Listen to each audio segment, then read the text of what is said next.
kami ketahui dari produsen bahwasanya ya mungkin stok itu mungkin ya tidak tersedia. Kalau udah sudah naik. Naik ya? Naik berapa, Bu? Naik 100 lebih. 100 lebih. Dari berapa? Dari 300 lebih menjadi 400 lebih. Naik, harganya naik seperti yang tadi disampaikan oleh Pak Mitro dan juga Pak Andreas. Tapi sebenarnya distribusinya ini seperti apa sih, kok tadi disampaikan pupuknya bisa pindah tangan, pindah toko dan lain-lain. Coba kita tanya kalau dari Pupuk Indonesia sendiri seperti apa, Pak Wadirut, monggo.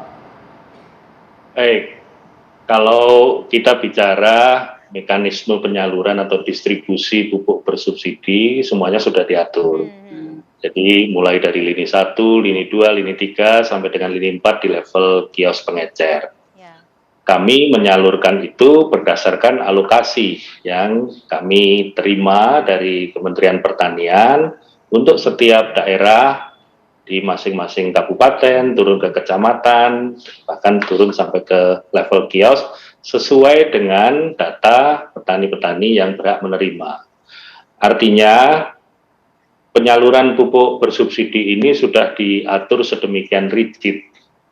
Tentunya kalau tadi disampaikan ada perpindahan dan yang lain-lain, kami berhak untuk bisa juga melakukan teguran selama itu kepada tidak sesuai dengan ketentuan yang ditetapkan. Dan kami dalam rangka penyaluran pupuk bersubsidi, tadi Pak Andi Akmal juga menyampaikan, hari ini sudah sangat terbantu dengan adanya digitalisasi yang dilakukan di PT Pupuk Indonesia. Dan kami bahkan perjalanan pupuk dari lini 1 di produsen sampai dengan ke lini 4 itu kita bisa memantau perjalanannya sesuai dengan alokasi. Permasalahan yang tadi mungkin disampaikan dan juga Pak Andi tadi juga sampaikan bahwa data ERDKK itu kalau diagregasi untuk tanaman pangan mencapai 24 juta.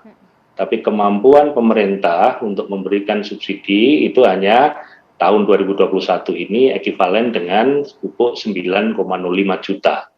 Nah, tentunya ada di tempat-tempat tertentu dan kami juga mengikuti penyalurannya berdasarkan alokasi yang ada. Ini tentunya tidak semuanya bisa kita berikan. Kita tidak mungkin menyalurkan lebih dari 9,05 seperti yang ditetapkan.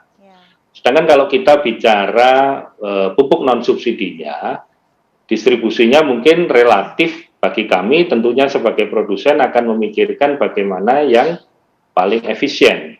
Sehingga kami untuk pupuk non-subsidi ini tidak mengikuti ketentuan untuk penyalurannya seperti halnya pupuk bersubsidi tadi. Kami memiliki beberapa gudang supply point yang ada di beberapa daerah dan tidak harus misalnya di setiap kabupaten kami punya gudang supply point. Tentunya kalau misalnya saya mengambil contoh lokasi kabupaten itu berdekatan dengan produsen pupuk, tentunya itu bisa dijangkau dari produsen pupuk, gudang di produsen sendiri, tidak perlu kita harus membuat gudang di situ. Nah, ini yang membuat perbedaan antara penyaluran pupuk bersubsidi dan pupuk non subsidinya. Saya rasa itu Mbak Gita.